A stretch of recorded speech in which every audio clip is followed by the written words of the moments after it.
The soil was cold against her skin, a damp final blanket for the living. For 10 years she was a loyal mate, a devoted daughter of the pack, but loyalty meant nothing against their oldest law. Love meant nothing against biology, and as the last shovel of dirt sealed her in the earth up to her neck, the faces of her pack, her mate, her family blurred into a gallery of silent accusers. The word that condemned her echoed in the chilling twilight: barren. She was a dead end, a useless vessel, left for the forest to reclaim. But destiny, it turns out, has a way of digging up the graves we're forced into. And sometimes the man holding the shovel isn't an executioner, but a savior. Nora's world had shrunk to a circle of packed earth and the darkening sky above. The scent of pine and damp soil filled her nostrils, a funereal perfume for a woman not yet dead. Each breath was a struggle, her chest constricted by the immense pressure of the ground that held her captive. Her body from the neck down was a prisoner of the Blackwood Pack's brutal justice. Hours earlier she had stood before the Pack Council, before Alpha Valerius, a man whose face was carved from granite and cruelty. Beside him, her mate of 10 years, his son Cale, had refused to meet her gaze. His silence was the first shovel of dirt on her grave. Nora of the Blackwood Valerius's voice boomed devoid of any warmth. For 10 seasons you have warmed the bed of my air. For 10 seasons our pack has awaited the next generation from its future Alpha. And for 10 seasons you have given us nothing. The elders and our healer have confirmed it. You are barren. The word spoken aloud was a physical blow. It ripped through the silent crowd, a shockwave of whispers and pitying glances. Barren. A wolf whose body could not continue the line. In their harsh traditionalist pack, it was the ultimate failure. A curse that tainted not only her, but the alpha line she was supposed to propagate. She had looked at Kyle then, her heart screaming for him to speak, to defend her, to remember the nights they'd sworn their love was enough. He was tall and strong, the man she'd loved since they were pups, the man whose scent was her home. But the Kyle who stood there was a stranger, his handsome face a mask of grim duty. The law is the law, father, he'd said, his voice hollow. The line must be preserved. And with that, he had sealed her fate. They had dragged her from the clearing, her pleas lost to the wind. They took her to the edge of their territory, to the place they called the Weeping Dell, where traitors and the cursed were left to the elements. They dug the hole, and with each shovelful of earth that entombed her, a piece of her soul died. They didn't give her the mercy of a quick death. The law demanded she be left for the forest, a warning to others of the price of failure. Now, as true night fell, the jeering faces were gone. Only the cold remained. Tears tracked through the dirt on her cheeks. She thought of Cale, of his warmth, his laughter.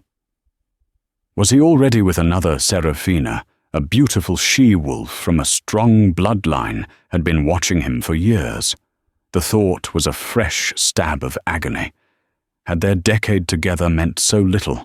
A twig snapped in the undergrowth. Nora's head, the only part of her that could move, jerked toward the sound. Her heart hammered against her ribs, a frantic drum in her earthen prison. A rogue, a wild animal. She closed her eyes, ready for the end. Let it be quick. But the sound that followed wasn't the growl of a beast. It was the soft, hesitant crunch of boots on fallen leaves. A figure emerged from the shadows, silhouetted against the rising moon. He was large, broader than Kyle, and his scent was unfamiliar, cedar winter air and something else, grief. It clung to him like a second skin. He stopped a few feet from her, and for the first time she saw his face in the moonlight. He had rugged, kind features, a square jaw dusted with stubble and eyes that held a profound sadness. A small girl, no older than 5, clung to his leg, her thumb in her mouth, as she stared at Nora with wide, fearful eyes. The man's gaze swept over her predicament, and a muscle in his jaw clenched. There was no judgment in his eyes, only a sort of weary horror. By the moon goddess, he whispered his voice, a low, gravelly rumble. What pack would do this? Nora couldn't speak. Her throat was a knot of fear and despair. He knelt, his movements careful, as if not to startle her. My name is Liam.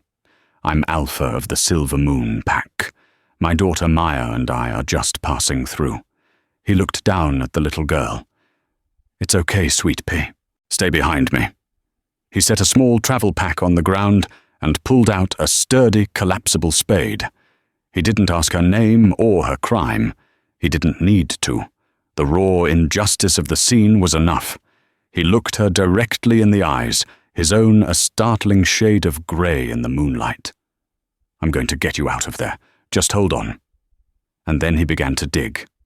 The sound of the spade slicing into the earth was the most beautiful sound Nora had ever heard. It was the sound of a second chance. With every scoop of soil he removed, the pressure on her body lessened. He worked with a quiet, determined efficiency, his powerful shoulders bunching and releasing. He was saving a complete stranger, a wolf cast out by her own people. Why, as he worked, the little girl Maya crept closer. She watched her father, then looked at Nora, her brow furrowed with a child's simple, honest concern. After what felt like an eternity, Liam had cleared enough earth to free her arms. He put down the spade and offered her a hand. His palm was calloused and warm, a startling contrast to the frigid soil. Easy now, he said softly. When her hand, numb and trembling, touched his, a jolt, faint but undeniable, shot up her arm. It was like the dormant echo of a bond, a whisper of recognition from wolf to wolf that she hadn't felt in a very long time. His eyes widened slightly. He felt it too. He pulled her gently from the hole. She collapsed against him, her legs useless, her body a shivering, mud-caked mess. He held her, supporting her weight, as if she were nothing. He was so strong, a living wall of warmth against the night. She buried her face in his worn leather jacket, the scent of him chasing away the stench of her own grave, and finally, after hours of stoic silence, she let out a raw, broken sob. Liam didn't flinch. He just held her one hand protectively on the back of her head, while his daughter watched her fearful expression slowly melting into one of sad understanding. You're safe now, he murmured into her hair. He called it law, he called it tradition, but I call it evil. And I'm calling you home. My home. The journey to the Silver Moon Pack territory was a blur of exhaustion and surreal safety. Liam had wrapped Nora in a thick wool blanket from his pack, the fabric smelling of him, a scent that was quickly becoming synonymous with salvation. He carried her for the first mile, his stride long and even, until she insisted through chattering teeth that she could walk. He'd reluctantly set her down, but his arm never left her, a steadying presence at her side, as she stumbled on legs that felt like foreign objects. Maya, his daughter, trotted along beside them, occasionally glancing up at Nora with an unnerving, silent curiosity. She was a tiny, solemn thing, her dark hair braided neatly, her eyes the same deep grey as her father's, holding a wisdom that seemed too heavy for her small frame. They crossed the unmarked border between their territories an hour after sunrise. The change was immediate and palpable. The air in the Blackwood lands always felt tense, heavy with unspoken rules and the constant pressure to prove one's worth. Here the atmosphere was different, lighter. The very wind seemed to whisper of freedom rather than judgment. The Silver Moon settlement wasn't a fortress like the Blackwoods, but a sprawling village nestled in a gentle valley, built around a crystal-clear lake that reflected the morning sky. The houses were made of warm, toned wood and stone smoke curling lazily from their chimneys. Pack members were already moving about their greetings to their alpha, warm and respectful, but not fearful. Their curious gazes fell on Nora, caked in mud and wrapped in their alpha's blanket, but there was no malice in their eyes. Only questions. Liam led her directly to a large, sturdy house on a small rise overlooking the lake. It was clearly the alpha's residence. "This is my home," he said, his voice softer now that they were here. "You'll be safe inside." He pushed the door open, revealing a space that was the antithesis of Alpha Valerius's cold, ostentatious hall. It was rustic and comfortable, with a large stone hearth, well-worn furniture, and the lingering scent of baked bread and drying herbs. But layered over it all was the same profound sadness she'd scented on Liam. This was a house of grief. An older woman with kind eyes and hair the color of spun silver emerged from a side room, wiping her hands on an apron. "Liam." We were getting worried. "Who? Oh, my dear child." Her gaze fell on Nora, and all professionalism was replaced with pure, motherly concern. "Helen, this is... I don't yet know her name." Liam admitted a hint of color rising on his cheeks. He turned to Nora. "I'm sorry. In my haste..." "Nora," she whispered, her voice still raw. "Helen, this is... Nora." Liam said, his hand resting gently on Nora's back. "She's in need of sanctuary, and a hot bath, and food, and probably a week of sleep." Helen bustled forward, her movements efficient and soothing. "Of course, Alpha. Come with me, dear. Let's get you cleaned up." She led Nora toward a bathroom, her touch gentle but firm. As the hot water sluiced the mud and grime from her skin, it felt like she was washing away her old life. The Blackwood pack kale, the suffocating darkness of the pit, it all swirled down the drain, leaving behind a raw, scrubbed clean emptiness. When she emerged, wrapped in a soft borrowed robe, she found a simple meal of stew and fresh bread laid out on the kitchen table. Liam was there, but he kept his distance, leaning against a counter and giving her space. Maya sat at the table, pushing a wooden wolf figurine back and forth. Nora ate the food, tasting like a miracle. It was the first act of simple kindness she'd received in so long, it almost brought her to tears again. "My mate. My Sarah. She passed away 2 years ago," Liam said, quietly breaking the silence. He wasn't looking at her, but at the little girl playing at the table. A rogue attack on a patrol. Maya hasn't spoken a word since. Nora's spoon froze halfway to her mouth. She looked at the silent child, at the deep well of sadness in her eyes, and her own heart ached with a different kind of pain. This strong kind, Alpha, who had dug her from the earth, was nursing a wound that would never fully heal. This house wasn't just grieving, it was broken. "I'm sorry," she murmured the words, feeling utterly inadequate. He finally met her gaze, and she saw the depth of his loss. "Thank you. I only tell you this so you understand. This home, we're used to quiet. We're used to sorrow. You don't have to pretend to be fine. You don't have to be anything but what you are. Heal at your own pace." Later that day, a tremor ran through the pack, a scent at the border, sharp, aggressive, and sickeningly familiar. It was the scent of the Blackwood enforcers. Liam's beta, a calm, steady wolf named Marcus, entered the house without knocking. "Alpha.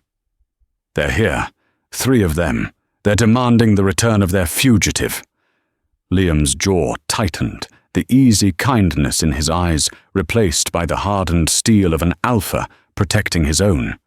He looked at Nora, who had frozen in her chair, the terror of recapture a cold spike in her gut.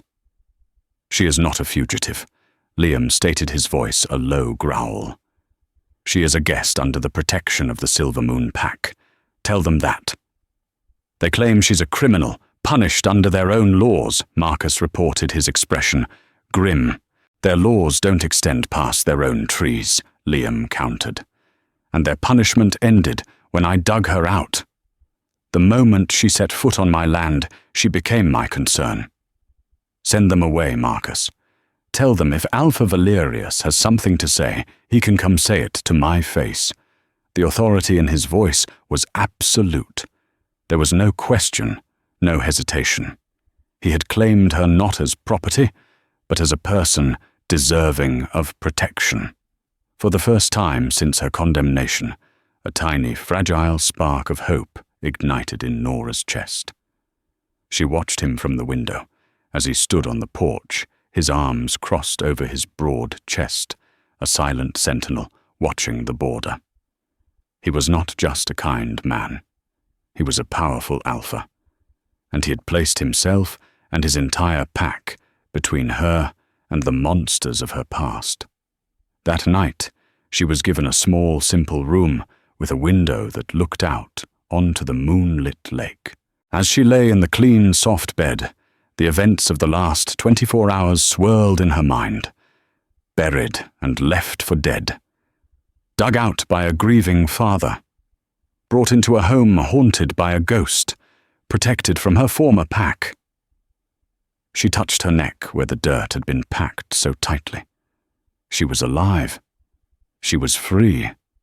But she was adrift. A wolf without a pack, a mate without a partner, a woman branded as useless. A soft knock came at her door.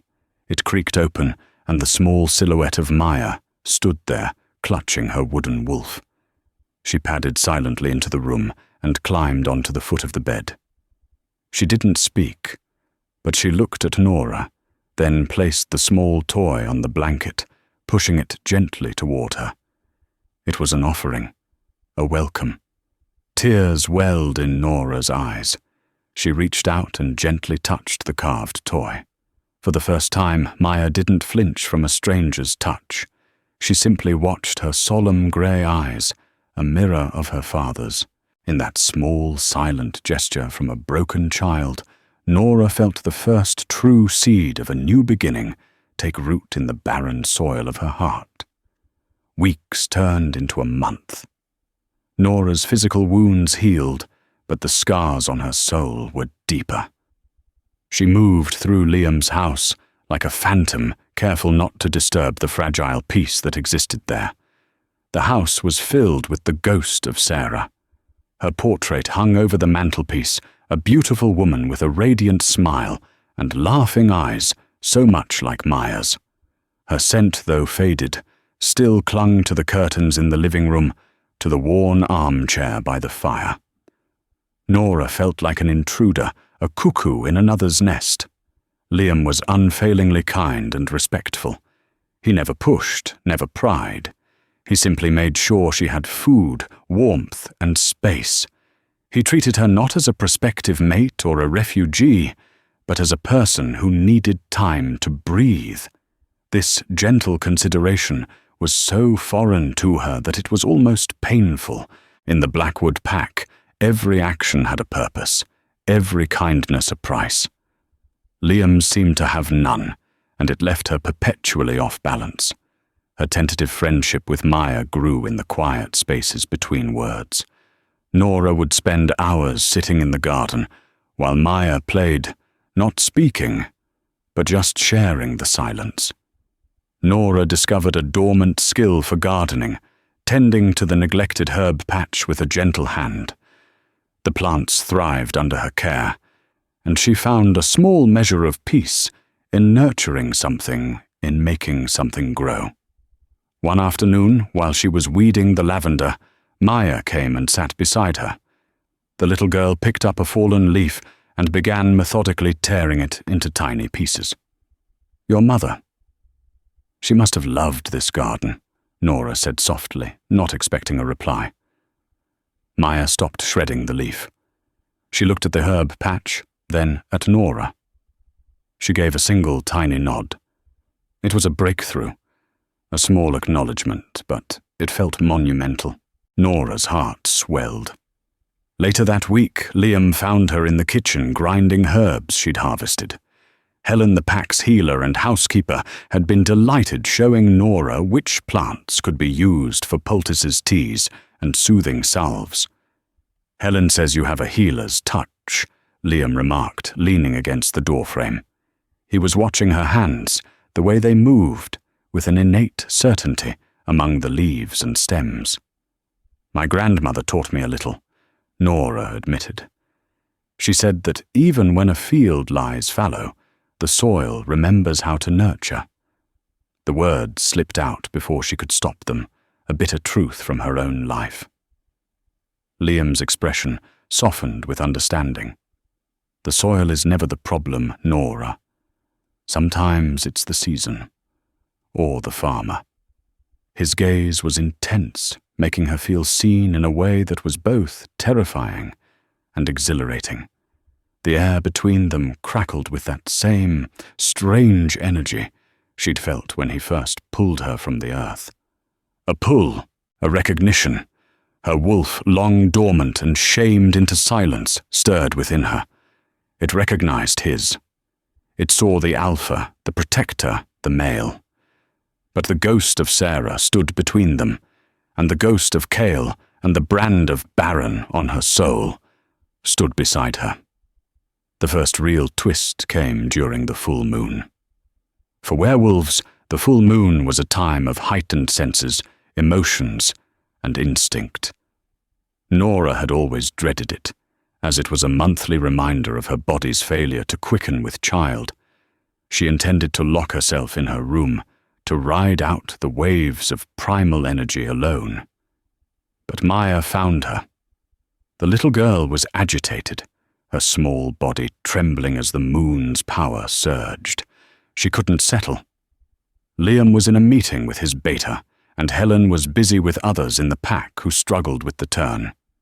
Maya crept into Nora's room, her eyes wide with a familiar fear. Without thinking, Nora opened her arms. "It's okay," she soothed her voice, a low hum. "The moon is just singing loudly tonight. We just have to listen." Maya crawled into her lap, burying her face in Nora's side. Nora began to hum an old lullaby, one her own mother had sung to her. The melody was simple, the rhythm steady. Slowly the trembling in Maya's small body subsided. She relaxed against Nora, her breathing deepening, and for the first time in 2 years, she fell asleep in someone's arms, other than her father's. Liam returned to find them like that, his daughter sleeping peacefully in the lap of the woman he'd rescued. He stood in the doorway, his face a complex tapestry of emotions, relief, gratitude, and something deeper, something that looked almost like longing. He didn't speak, but his gaze met Nora's over Maya's sleeping head. In that moment, the ghost of Sarah didn't feel like a barrier. It felt like a shared memory of love and loss. He wasn't looking at Nora as a replacement, but as someone who understood the language of a broken heart. The peace was shattered a few days later. A Silver Moon patrol found a marker at the edge of their territory, a blackwood spear driven into the ground. Wrapped around it was a strip of white fur, a formal declaration. But tied to the fur with a leather cord was a single dead nightshade blossom. Liam brought it into the house, his face grim. "It's a formal challenge," he said, his voice low and dangerous. "Valerius is invoking the old rites. He's accusing me of theft, of stealing pack property." Nora's blood ran cold. "Pack property? He means me." "Yes." Liam's hand clenched around the spear shaft. "But it's the flower that's the real message. Nightshade, it's a poison. In the old tongue, it's a threat. Return what is ours, or we will bring sickness to your pack." It was a declaration of war, Valerius wasn't just posturing, he was preparing to move against them. The life Nora was so tentatively beginning to build was about to be torn apart. "I should go," she said, her voice shaking. "I can't let you and your pack suffer for me." "No."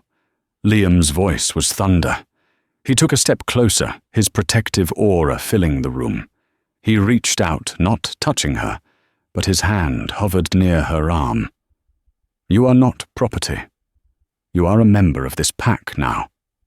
Under my protection. This is not your fight to run from. It is my duty to fight for you. Valerius has threatened my pack, my family. He threatened you. He will find that the Silver Moon Alpha does not back down." He looked at Maya, who had come to stand beside him, her small hand gripping his pants leg. His expression softened. "I will not let him harm what is mine." His eyes flicked back to Nora, and the implication hung in the air between them. "You are mine to protect." And Nora, for the first time, didn't want to run. She wanted to stay. She wanted to stand beside this fierce, gentle man and his silent daughter. She wanted to fight for this new, fragile home. Her past was coming for her, but for the first time she wouldn't be facing it alone. The threat from Alpha Valerius cast a pall over the Silver Moon pack. Liam moved with a new intensity, organizing patrols reinforcing their borders and meeting daily with his senior pack members.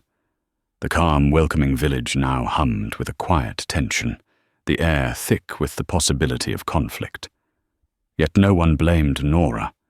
They saw the fury in their Alpha's eyes and knew this was a fight against tyranny, not a dispute over a single she-wolf.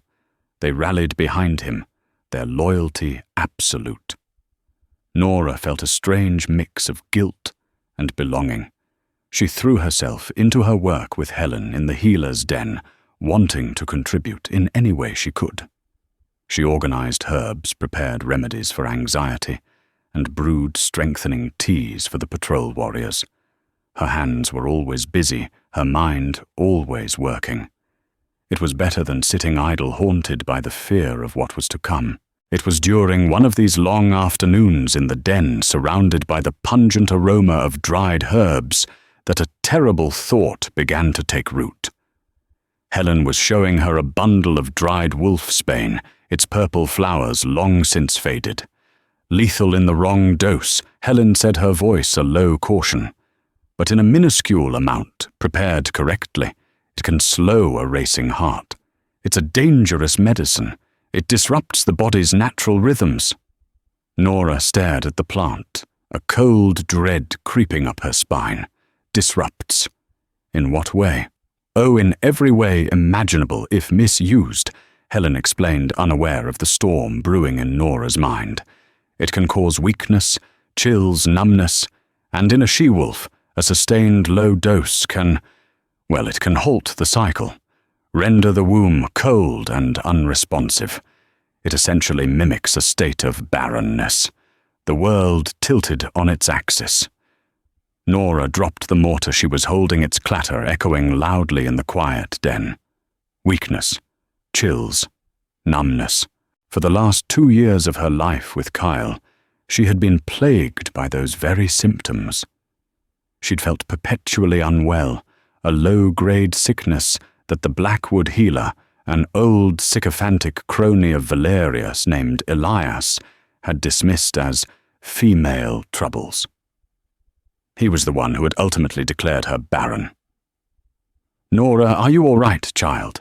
Helen asked, her hand on Nora's arm. Nora's voice was a choked whisper. "The tea, the healer Elias gave me. He said it was for strength and vitality. I drank it every morning for 2 years. Helen's kindly face paled, her eyes widening in horror as the implication dawned on her. What did it taste like? Bitter Nora recalled, her mind racing back. He always told me to sweeten it with honey to hide the taste. Helen sank onto a nearby stool, her hands trembling. Wolfsbane, when brewed, has a sharp, bitter taste. She looked at Nora, her eyes filled with a terrifying pity. Oh, my dear girl, what if you were never barren at all? What if you were being poisoned? The possibility was so monstrous, so profoundly evil, that Nora could barely process it. To be declared barren was a cruel fate. To be made barren through deliberate deception, it was a betrayal that defied comprehension. But who and why? The answer came to her with sickening clarity. Serafina. Beautiful, ambitious Serafina, from the powerful Silver Creek bloodline. She had wanted Cale since they were young. With Nora out of the way, Cale would be free to take a new mate, one who could guarantee an heir. Serafina would be the obvious choice. It was a perfect diabolical plan. And Cale so desperate to please his father and secure his legacy, would have been a blind, willing pawn. She had to tell Liam. She found him by the lake, skipping stones across the water with Maya. The domestic peaceful scene was a stark contrast to the ugly truth churning in her gut. "Liam," she said, her voice shaking so hard she could barely form the words. He turned his brow, furrowing at her distress. "Nora, what is it? You're pale as a ghost." She told him everything. The persistent illness, the healer's bitter tea, Helen's suspicion about the wolfsbane. As she spoke, his face transformed from concern to disbelief, and then to a slow, burning glacial rage. The air around him grew cold, his alpha power radiating from him in palpable waves. Maya, sensing her father's fury, scurried to hide behind Nora's legs. "He poisoned you," Liam growled the words, low and deadly. "They all did. They created the disease, then punished you for it." He slammed a fist into a nearby birch tree, the wood groaning under the impact. "This isn't about pack law or tradition. This is a coup, a conspiracy to ruin you and install a different bloodline." He paced back and forth, his wolf barely contained beneath his skin. The injustice of it was a poison in his own veins now. He had rescued her from what he thought was a brutal but legitimate punishment. To learn it was all based on a lie, a cruel and calculated deception, was something else entirely. It was a corruption that had to be burned out. He stopped pacing and turned to face her. His eyes, now the color of a storm cloud, met hers. The pull between them, that simmering connection, flared into a roaring inferno, fueled by his righteous anger on her behalf. "This changes everything," he said, his voice dropping. "Valerius hasn't just threatened my pack. He has harbored a poisoner and exiled an innocent. He has broken a law far more sacred than his own petty traditions. The law of the goddess herself." He took a step closer, his rage softening as he looked at the woman before him. He saw not the outcast, not the victim, but a survivor of the highest order. His wolf recognized her strength, her resilience, and it knew, with a certainty that shook him to his core, what she was. Mine. The word wasn't possessive. It was a statement of fact, a declaration. He was hers to defend, and she was his to protect. The faint echo of a bond she had felt before now sang through her veins, a clear, powerful note. It was the mating bond, and it was snapping into place, forged not in peace and courtship, but in the crucible of shared fury and the promise of impending battle. "He will not have you." Liam swore his hand, coming up to gently cup her cheek. His touch was electric, sealing the unspoken promise between them. "And he will not get away with this. I will see him answer for what he did to you. I swear it on my name. I swear it on my soul." Nora leaned into his touch, drawing strength from his certainty. The fear was still there, but it was now overshadowed by something else, a fierce, burning desire for justice. They hadn't just buried her. They had tried to erase her. and with this man by her side, she was ready to show them that she was not so easily erased.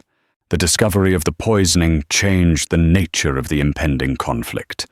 It was no longer a territorial dispute, it was a crusade for justice. Liam's fury settled into a cold, calculated strategy. He was not a hot-headed alpha like Valerius. He was a thinker, a leader who understood that true power lay not in brute force, but in the undeniable weight of truth. He called a council of his most trusted advisers, Marcus his beta, Helen the healer, and an old grizzled warrior named Samuel, who was the pack's lawkeeper and an expert on the ancient laws that governed all werewolf packs. Nora was there seated beside Liam. It was a clear statement to everyone. Present, she was no longer a refugee, but a central figure her voice valued. For the first time in her life, she felt her opinion held weight. Valerius has challenged me for harboring a fugitive. Liam began, his voice calm and steady. We will accept the challenge. We will meet him, but not on his terms, and not for his reasons. He looked at Helen. Can you prove the poisoning? Helen nodded gravely. If Nora was consuming wolfsbane for 2 years, traces will still be in her system. It will be faint, but a sensitive test of her blood should reveal it. It's not a test the Blackwood healer would ever think or dare to perform. But I can do it, and the results will be undeniable. Liam then turned to Samuel. The old laws. What is the punishment for a pack alpha who knowingly harbors a poisoner and condemns the innocent based on a lie? Samuel, whose face was a roadmap of 100 battles, leaned forward, his eyes glinting. It is the gravest of crimes, Alpha. It pollutes the honor of the entire pack. An alpha found guilty of such a deception forfeits all claim to his title and his territory. He can be challenged not just for dominance, but for dissolution. Any pack can lay claim to his lands, his people, and his name if they prove the corruption. A silence fell over the room. Liam wasn't just planning to defend his border. He was planning to dismantle an entire corrupt regime. Valerius will never admit it, Marcus pointed out. He will deny everything. It will be Nora's word, and our healer's test against his. That, Liam said with a grim smile, is where the gambit lies. He turned his gaze to Nora, his expression softening. This will be difficult. It will mean facing them all again. Kyle, Valerius, the people who threw dirt on your grave. Are you strong enough? Nora looked at the faces around the table. Helen's fierce support, Marcus's steady loyalty, Samuel's grim respect. Then she looked at Liam at the unwavering belief in his eyes. He wasn't asking if she was a victim. He was asking if she was a warrior. They took 10 years of my life, she said, her voice quiet, but ringing with a newfound strength. They took my name, my honor, and my future. They tried to take my life. I will not hide while you fight for the truth. I will stand with you. I will face them. A proud, fierce smile touched Liam's lips. The bond between them hummed a tangible force in the room. The plan was set in motion. Helen carefully drew Nora's blood for the test. The results would take a day to prepare. In the meantime, Liam sent a messenger to the Blackwood pack. The message was simple and formal. Alpha Liam of the Silver Moon accepts the challenge of Alpha Valerius of the Blackwood. We will meet at the ancient standing stones on the border at sunrise in 2 days' time. The matter of the she-wolf, Nora, will be settled according to the oldest laws. He also sent clandestine messages to 2 other neighboring alphas, Alpha Isabella of the Crimson River Pack and Alpha Ronan of the Granite Peak Pack. They were both known to be honorable leaders who had long distrusted Valerius's aggressive and dishonorable ways. He didn't tell them the details, only that a matter of profound dishonor concerning the Blackwood Pack was to be judged, and their presence as impartial witnesses was requested under the ancient rights of witness. The next day, Helen returned with the results. She held up a small vial. The liquid inside, when held to the light, showed a faint but distinct violet tinge. "It's here," she said, her voice trembling with a mixture of vindication and sorrow. "Wilf's bane. Just as we suspected. The proof is absolute." Nora stared at the vial. It was the physical proof of her innocence, the key to her vindication. It was a vial of poison, but to her, it looked like a vial of truth. That night, a storm rolled in, mirroring the turmoil in Nora's heart. She couldn't sleep. She found herself on the porch of the Alpha house, watching the lightning flash across the distant mountains. Liam found her there. He came and stood beside her, not speaking, just sharing the charged silence. The storm seemed to energize the bond between them, making it feel raw and powerful. "Are you afraid?" he asked softly. "Terrified," she admitted. "But not of them. Not anymore. I'm afraid of what comes after. Win or lose, the life I knew is gone forever." "Good," he said, turning to face her. The wind whipped a strand of hair across her face, and he gently tucked it behind her ear. His fingers lingered on her skin, sending a shiver through her that had nothing to do with the cold. Because that life was a cage. Whatever comes next, you will build it yourself. You won't be a vessel for a bloodline or a pawn in an Alpha's game. You'll be you. The intensity in his gaze was overwhelming. He truly saw her in a way Kyle never had. Kyle had loved the idea of her, the perfect Luna for his future Alpha. Liam saw the broken pieces and the strength that held them together. "Liam." She breathed her voice, barely a whisper.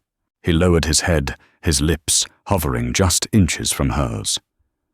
"My wolf chose you the moment I saw you, Nora. It knew. It took my heart a little longer to catch up with the grief. But it knows now, too."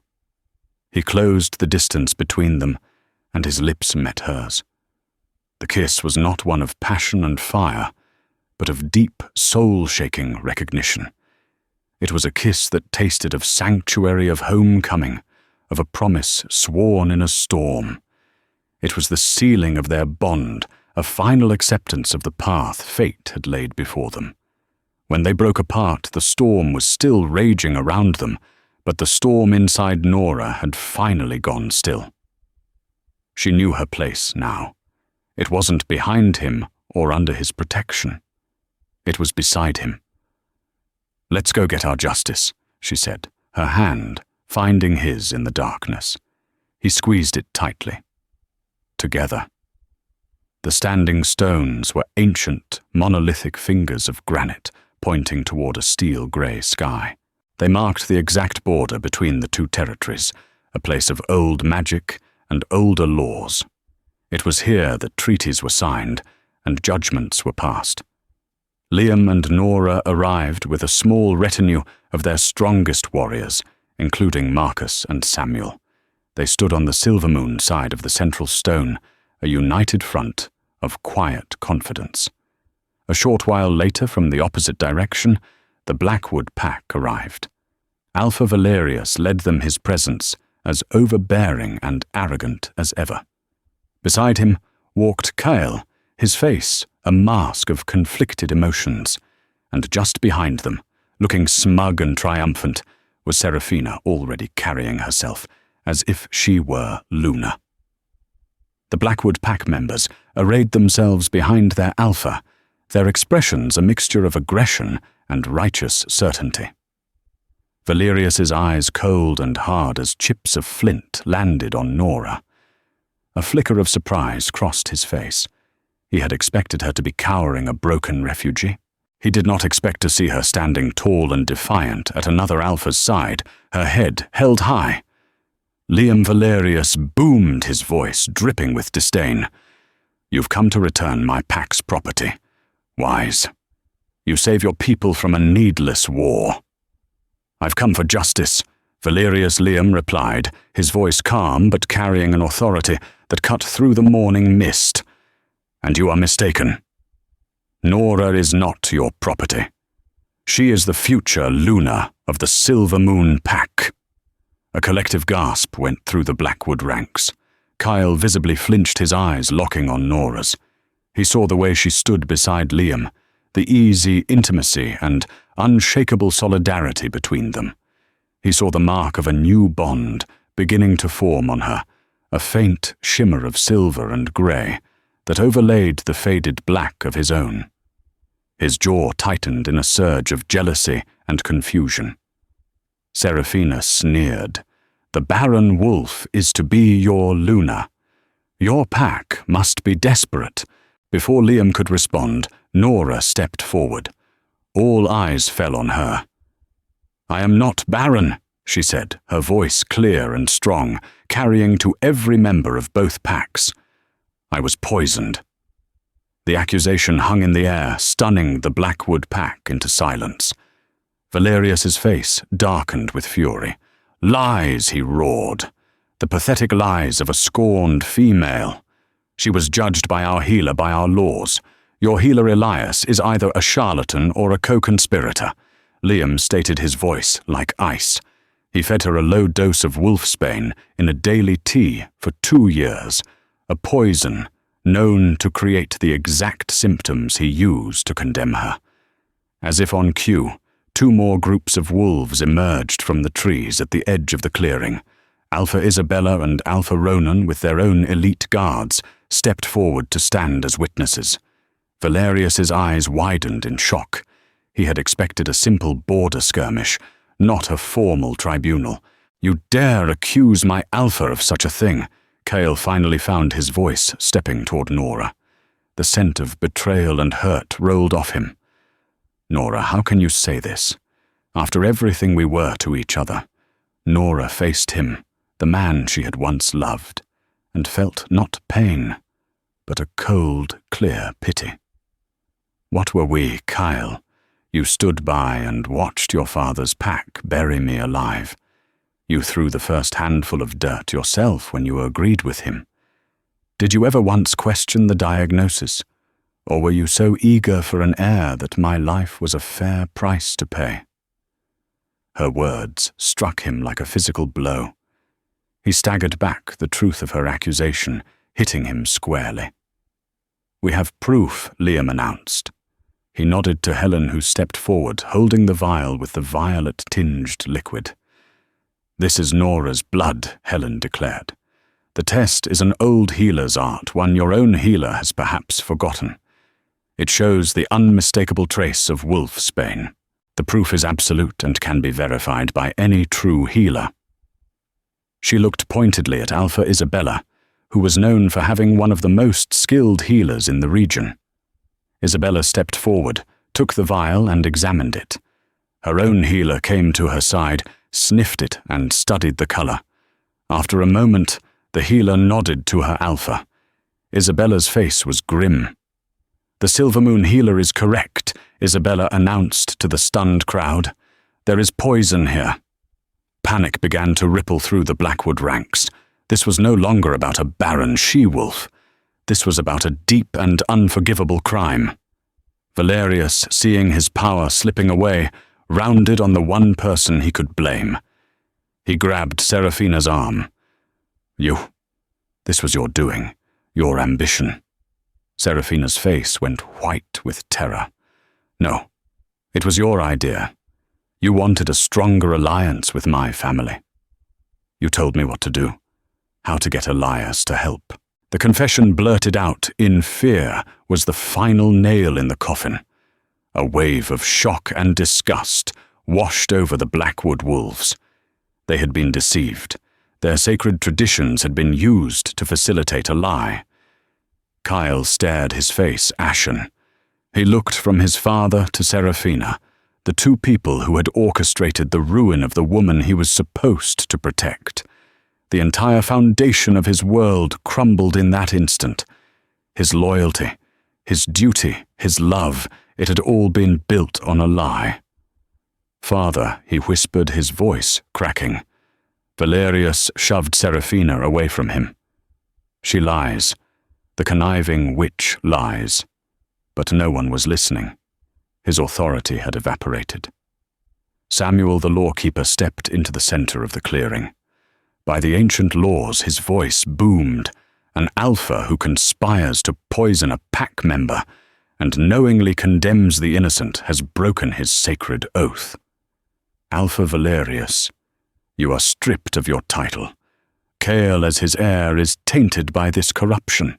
The Blackwood Pack is without leadership, and its honor is forfeit." It was done. The truth, once unearthed, had shattered an empire of lies. Liam stepped forward, his eyes not on the disgraced Valerius, but on the lost and broken members of the Blackwood Pack. "Your leadership has failed you," he said, his voice ringing with power and compassion. "But you are not lost. The Silver Moon Pack offers sanctuary to any who wish to leave this darkness behind and live under a law of honor, not deception." Then he turned to Kael. The young wolf was on his knees, his head in his hands, utterly broken. Nora watched him, and the last vestiges of her old love turned to ash.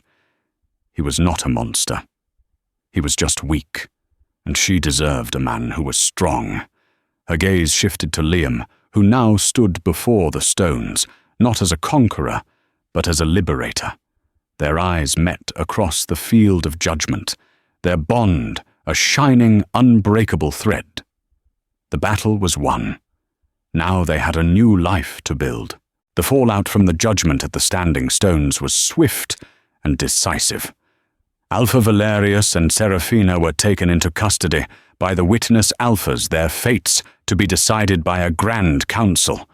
They would be exiled, stripped of their wolf forms, and forced to live as lone humans, the ultimate punishment for their crimes. The Blackwood Pack, leaderless and shamed, fractured. Nearly half of its members, disillusioned and disgusted by the betrayal of their leaders, took Liam up on his offer. They formally renounced their Blackwood allegiance and pledged themselves to the Silver Moon Pack. Kyle was among them. He approached Liam and Nora, his face etched with a shame so profound it was painful to witness. He didn't ask for forgiveness. He knew he didn't deserve it. He simply knelt before Liam and pledged his sword and his life to the Silver Moon Pack, asking only to serve as a common warrior, to spend the rest of his days atoning for his weakness. Liam, in a gesture of magnanimous leadership, accepted. He assigned Kyle to the most remote border patrol, a quiet, lonely post where he could grapple with his demons far from the woman he had wronged. Nora watched the exchange, feeling a sense of closure. Kyle's fate was his own to bear. Her path was now intertwined with Liam's. The weeks that followed were a whirlwind of activity. The Silver Moon village swelled with new members, and Liam's leadership was tested as he worked to integrate the two former rival packs. Nora was by his side through it all. She was no longer a quiet refugee tending herbs. She was a leader in her own right. The former Blackwood members, especially the females, looked to her for guidance. They saw in her not just the woman who had been wronged, but the woman who had survived and emerged stronger. She organized housing-mediated disputes and worked with Helen to tend to the spiritual and physical wounds of her former packmates. She moved her things into the Alpha House permanently. The ghost of Sarah was no longer a sorrowful presence, but a gentle memory. Nora spoke of her with Liam and Maya, honoring the Luna she had been.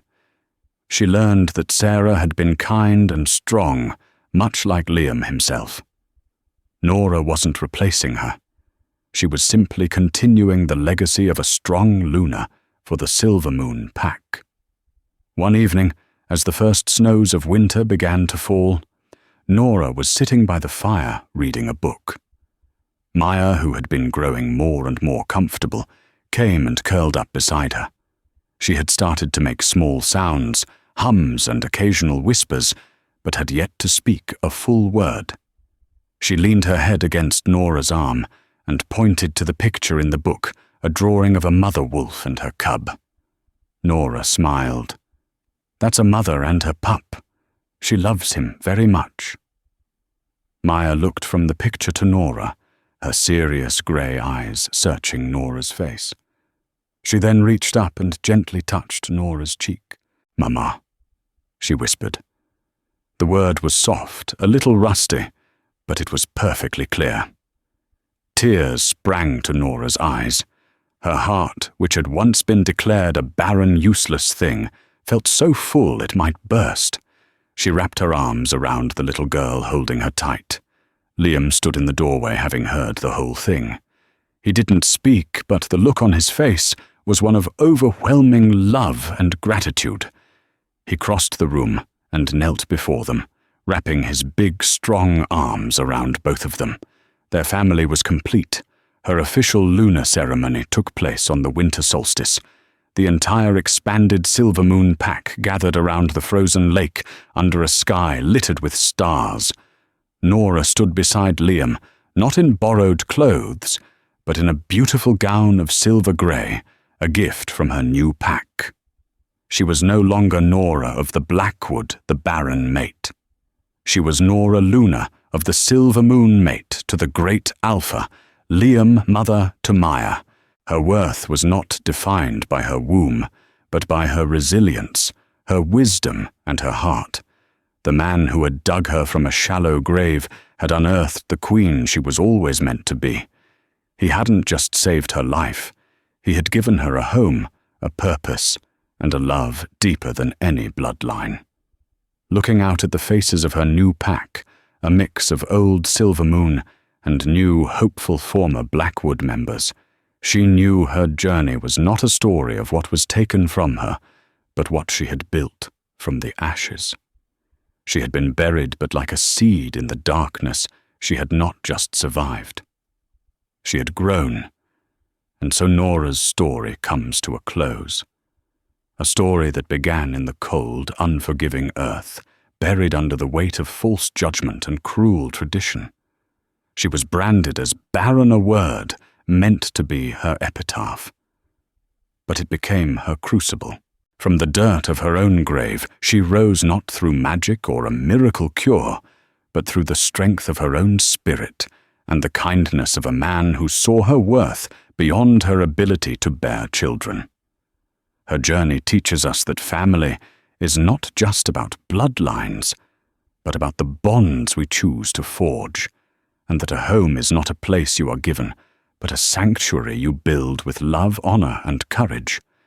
She found her purpose not in continuing a line, but in healing a broken pack and mending a broken family.